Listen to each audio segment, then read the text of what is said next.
OpenAI ChatGPT бүтээгч OpenAI компани нэгэн сарын өмнө хөгжүүлэгчдэд зориулсан томоохон арга хэмжээгээ хийгээд байсан. Энэ удаа дахиад нэг том бүтээгдэхүүн танилцууллаа. Энэ бол Atlas гэдэг нэртэй анхныхаа хэмэл оюун суурилсан веб хөтөлбөрийг танилцууллаа тий. Тэгэхээр энэ веб хөтөлбөрийн хувьд бол мэдээж энгийн бидний одоо өдөр тутамдаа өргөн хэрэглээнд ашигладаг за Chrome, за мөн Microsoft-ийн ээжүүдээс юугаараа ялгаатай вэ гэхээр үндсэн систем нь хэмэл оюун суурилсан буюу за дэлгэцний баруун талд бидний маш сайн мэддэг ChatGPT гарч ирнэ. Асуух зүйл үйл браузер дээрээс шууд нөгөө нэг ChatGPT-ийн домен руу хандахгүйгээр асуугаад явчих болно гэсэн үг. За мөн одоо энэ өдөр тутмын цагны хэрэглээ, цагны менежмент дээр айгүй хэрэглэгдэж магадгүй байна. Энэ юу вэ гэхээр хүмүүсийн YouTube-ийн бичлэг үзэх цаг буурж магадгүй. Яагаад вэ гэхээр бид нар өдөр тутамдаа ялангуяа монголчууд подкаст сонсохдоо YouTube-ыг айгүй ашигладаг юм байна. Тэгээд YouTube-ийн форматын нэг асуудалтай зүйл нь юу вэ гэхээр яг гол агуулга нь хаана байгаа даа ингэдэг ийм бичлэгний гол зүйлсүүд байдаг шүү дээ. Тэгэхээр тэрийг товчлуулаад агуулгыг нь бадчихжуулдаг. Тэгэхээр Нёгоос би нэг сонирхолтой асуулт асуухад хэрвээ чи яг YouTube-ийн бичлэгийн агуулгыг баддаг ийм хэмэл оюуны технологиудыг өдөр тутмын хэрэглээнд ороод ирэл ашиглах уу?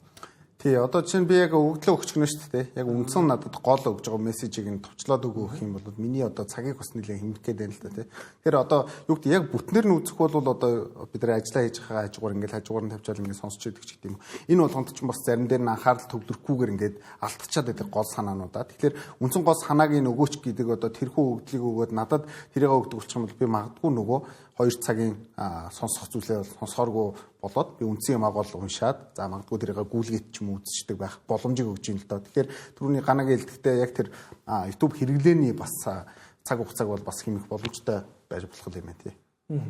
За үүнээс гадна веб хөтөчдөр байгаа өөр бусад төрлийн хэмэл оюуны загваруудыг шууд л хөтөчдөрөө хийдэг болно л гэсэн үг л дээ. Агентийн систем ч юм уу тий. Эдгээрээс гадна за Windows үйлдвэрлэлийн систем хэрэглэдэг хүмүүсийн хувьд бол нэг харамсалтай мэдээ зөвхөн macOS дээр одоогийн байдлаар ажиллаж байгаа тийм. Тэгэхээр мажаа асуухад ер нь яг энэ хэмэл оюун суурилсан AI browser гэдэг зүйл юу юм бэ? Ер нь шинэ ойлголт гараад ирчих шүү дээ тийм. Тийм. Түрүү ганагийн хэлсэнчлэн мэдээж энэ бол бид бүхний өдөр тутамд ашиглаж байгаа веб хөтөлбөрөөс ялгаатай нь хэмэл оюун суурилсан илүү ухаалаг болж байгаа юм веб хөтөлбөрүүд байгаа. Тэгэхээр энэ AI веб хөтөлбөрүүд яг яагаад улам дэлгэрээд ийм хөгжөөд байна вэ гэвэл за нэг талаас хэмэл оюун хөгжүүлэгчдийн хувьд бол мэдээж өөрсдөө хэрэглэж байгаа тоог дурдсатайгаар нэмэгдүүлэх хэрэгтэй, илүү идэвхтэй хэрэглэгчтэй болох хэрэгтэй. За одоо ингэж олон хүнд ашиглуулахын тулд хэрэгжүүлж байгаа зүйл нь бол өөрсдийн гэсэн юм AI веб хөтөлбөртэй болох нэг явдал байгаа. За нөгөө талаас бол хэмэл оюуны талбарт болон веб хөтөлбөр ер нь хайлттай системийн тал дээр бол Google бараг л монопол шүү дээ, тийм. Тэгэхээр энэ зах зээлийг хуваах, илүү өрсөлдөөн бий болгох гэсэн ийм хоёр талын бас юм шалтгаан харагдаж байна. Тэгэхээр AI веб хөтөлбөрийн онцлог давуу тал юу вэ гэдэг бол мэдээж ойлгомжтой. Нёгийн хэлснээр бол ингээд цаг хугацаа хэмнэн ингээд зарим зүйлийг анзаарахгүй өнгөрөхөөс одоо сэргийлэн гих мэтчлэн. За тэгээд овчхон тайлбарлавал хайлтыг бонцгож шууд ойлгомжтой хариулт өгдөг. За олон их сурвалжийг автоматар нэгтгэж хураангуйлдаг. За веб хуудас бүрийг нэг нэгээр нэг шаардлагыг багасгадаг буюу олон тайп нэгээл ингээд хайлт болгон дээр юм нэгээд ах шаардлагагүй. Яг тэгэхээр хураангуйлаад гаргаад ирэх гэж байгаа учраас за тэгээд судалгаа мэдээлэл боловсруулах ажлыг хэд дахин хөнгөвчлөлт гих мэтчлээ одоо дурдаад байвал давуу талууд нь дуусахгүй.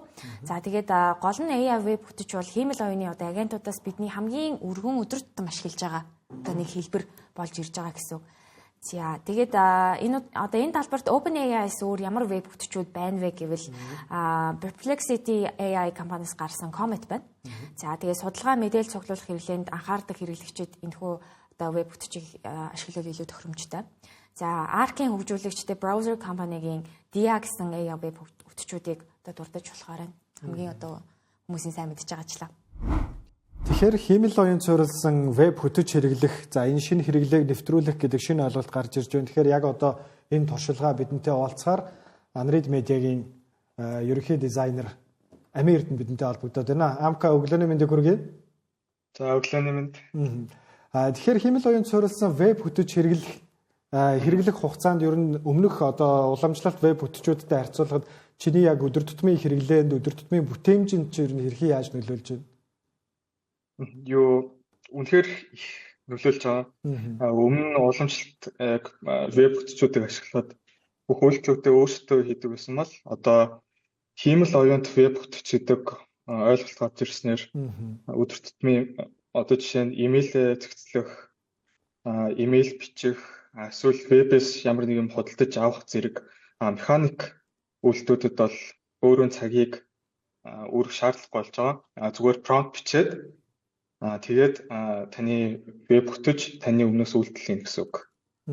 Тэгэхээр хүн болгоны ажиллах арга барил болон ажлын хэм маяг хийж байгаа ажлууд хоорондоо харилцаа адилгүй шүү дээ. Тэгэхээр яг дизайны ажилд бас яг энэ одоогийн за Comet за энэ OpenAI-ийн Atlas бол хараахан бас удаан хэрэглээд нэвтрээд удаагүй байна. Тэгэхээр энэ эдрээс харахад ер нь дизайны ажилд ер нь хэрхэн яаж нөлөөж яаж ашиглаж болохоор байна.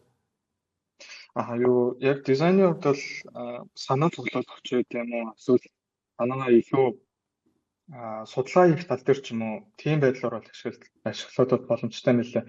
Behance дээр ороод одоо жишээ нь Behance дээр оронгуудаа ийм чиглэлийн ийм дизайны жишээнүүдийг надад гаргаад өгөнгөт шууд яг жишээнүүдийг гаргаж өгөөд тэгчээтэй байгаа. Яг Comet дээр бол би одоо юм л да Comet-ийг ашиглаад баг сар гарна болж байна.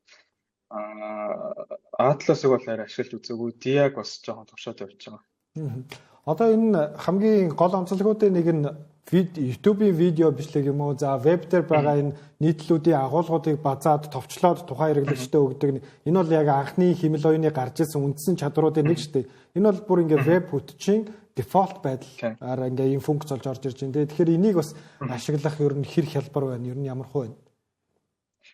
Яг интеграцийн хувьд бол хамаагүй амар. Одоо жишээ нь уламжлалт веб бүтчүүд дээр бол хэмэл оюуныг ашиглая гэх юм бол яг одоо ChatGPT гэдэг юм эсвэл Gemini гэдэг юм сайт руу ороод ашигладаг.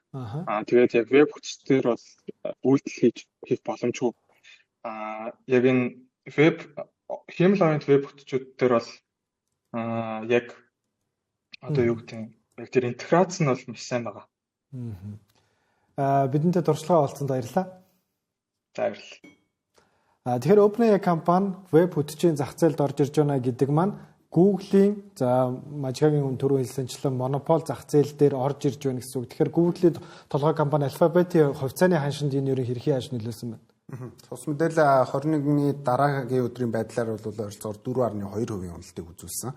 За мэдээж нэг талаасаа энэ бол одоо юу гэдэг сайн мэдээлэл боловч бол зах зээл дээр энийг илүү хүмүүсийн одоо тийм нэлээд бас сөрөг талаас нь ийм харсан үзэгдэл байна л да. Гэхдээ энэ яг эргээд юу гэдэг одоо тэрхүү том компани хувьцааны үнэлгээнд одоо уналт оруулах гэдэг юм уу тийм хэмжээний зүйл биш. Яг маргааш нь гэхэд бол эргээд 414% өсчихсэн байж байгаа. Тийм учраас бол нэг тийм хувьцаан дээр бол яг томоохон хөдөлгөөнийг бол оруулсан гэж бол хэлэхэд хэцүү. Тэрхүү трендийг өөрчилсөн гэж хэлэхэд хэцүү. За мэдээж нэг өдрийн дотор бол хөдөлгөөн бол байсан. Энийг дээр бас ингэж харуул зүгээр болоо гэж бодож байна. Яг нэг талаасаа наад талаасаа бас энэ хайлтын систем болон веб хүчийн зах зээлд OpenAI болон Perplexity компаниуд Google-тэй өрсөлдөж байгаа мэт харагдаж байгаа боловч за веб хүчийн үндсэн суур платформ болох Chromium-ыг бас ашиглаж байгаа. Тэгэхээр яг үндсэн суур технологи нь бас энэ Google-ийн технологи байгаад байгаа учраас бас урт хугацааны ханшинд бас нөлөөлөхгүй байх болов уу гэж бодож байна технологи.